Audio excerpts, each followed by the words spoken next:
say don't waste your season, and this month of August, like I said before, it's a time for us to reflect as women.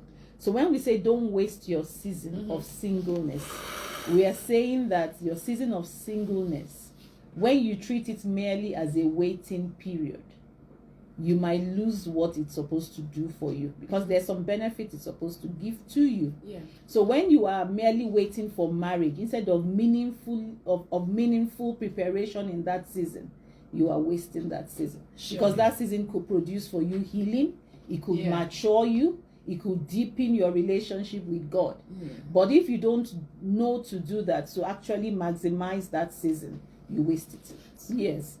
So what could happen is that your life could be permanently on hold. For some people, they're just waiting for getting into a relationship that leads them maybe into marriage. They're not maximizing that season, so they're wasting it because they're not using it. You're not utilizing it. You've said a few things. I mean, you could be following your purpose, but some people are just on hold. They believe that when that happens, their life begins. Or even in church, we have this notion that my purpose, my destiny, what I'm supposed to do is waiting on someone. That is and dangerous. So we're on hold. So they are waiting, but are not, like you rightly said, they are not using this season to prepare. So when the season comes upon them, or they even actually miss the whole season because they were not preparing. So it's important that we maximize that season. One of the ways you could do is that you're not becoming. You are waiting for a person instead of you becoming a person. So what happens is that when you actually come out of a relationship, you don't come out the way you went in. You come out either burnt better, but usually you just don't come out the same. That's true. So when you come out of it, it's important. So the growth part of it will be assessing that relationship, because if you come out and you say the other person was bad, how did you find yourself in that situation? And why did you stay so long? Did you actually stay so long? Did you identify it early enough and you left, or you continued to be in it? So there are lessons to learn from every relationship. Because how did you get into it? What attracted you? Why did you stay longer? Why did you invest so much? Did you learn a few lessons? Did it help you see what red flags look like? Did it help you see what else to do differently? Did you also heal from the effects of that relationship? Because it doesn't leave you the same. It may make you feel like, oh, this time around. It may make you put up guards that the next person coming in has to climb such a huge wall because you've put up a lot of. So you didn't live exactly like whole, like, yes, I'm the one that came out good. That would be a very wrong assumption. You didn't come out feeling like the person was the bad person, I'm the good person. Even if you are the good person, how then do you become better? Because good may not be enough for the person that you need. Maybe you need the person you need actually demands your best. So it was supposed to help you see that there's a room for growth in you. And if you don't take hold of it, you will find yourself not able to take the next relationship that is actually meant for you. It's very easy to mistake the two. Because usually at the beginning of a relationship, attention is there. Because otherwise, usually it will not get into a relationship. Somebody likes you, he enjoys your company, he's always in your space, he says the nice things. All of that draws you. But that in itself does not mean the person has intention of building with you. And that's the distinction. Because attention could be that I like you, I like what you represent, I like how you make me feel. And the person wants to explore. I like what you look like.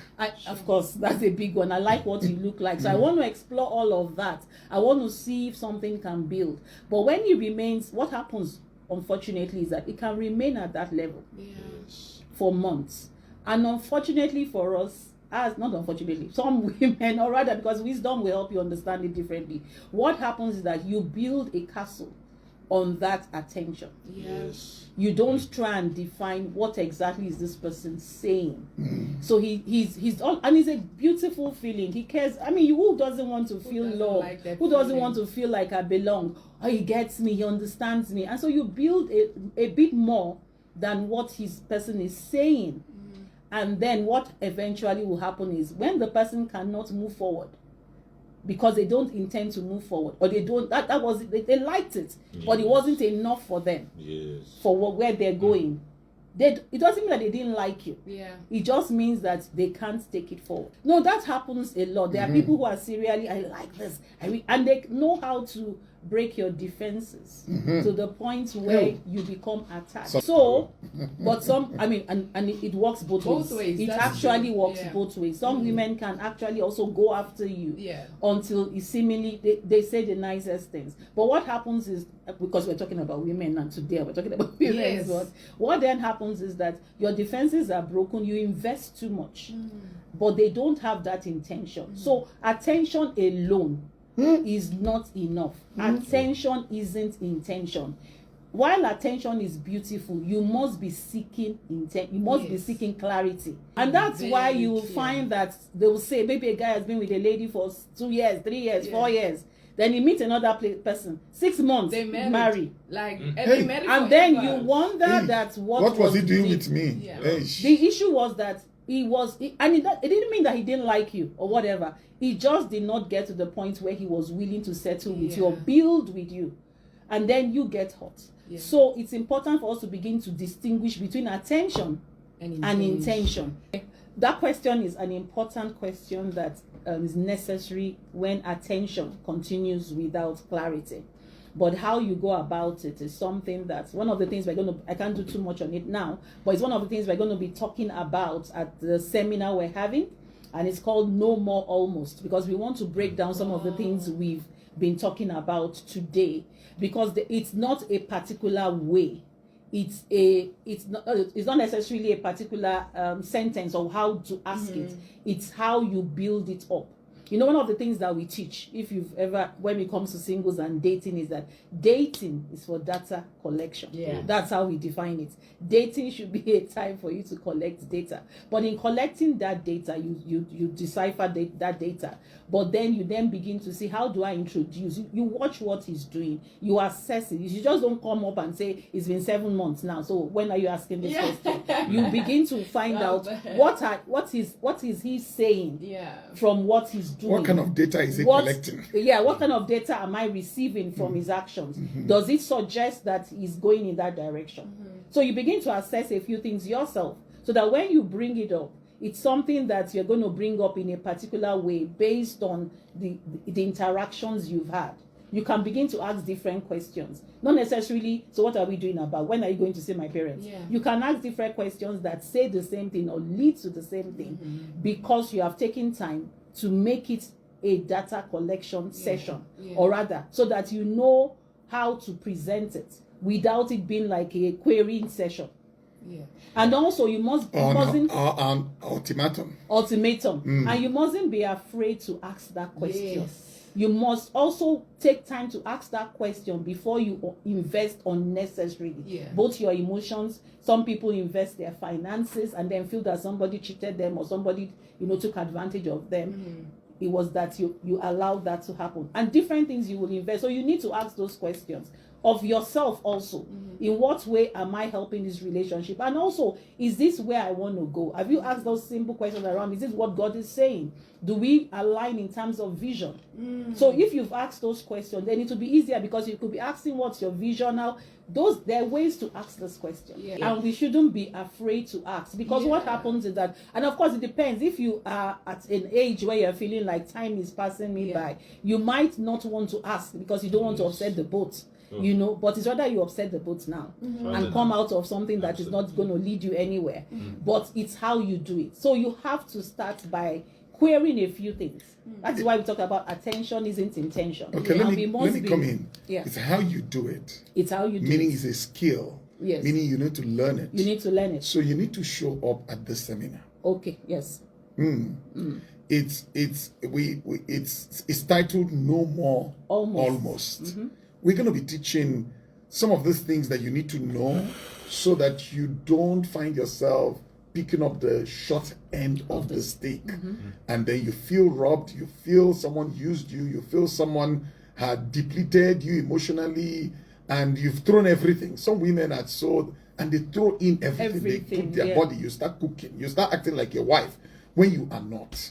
So we are going to be unpacking these things and explain more, it. yeah. Explain it in depth, so that if you've been making these mistakes before now, it's your opportunity to make the corrections and set yourself up for the blessing that God has for you. God has got a man for Amen. you. Mm-hmm. Let's say it together. Amen. God has got a man for you. And you need to go, you need to position yourself to be found by that man and quit. And be ready to build with that man. And quit the singles bench. It's very important, this seminar we're having, that, wisdom is necessary. Being able to know what the questions you ask of yourself is important. Because sometimes we just don't know what to ask. We may have those feelings, but we don't know how to go about it. And that's what the seminar would help you unpack. How you register is you just send a message to our hotline, 062 520 2020, to indicate that you want to be. It's on September the 5th, next Saturday, not the Saturday, the coming Saturday at 4 p.m. So it's 100 Rand to be part of that whole seminar.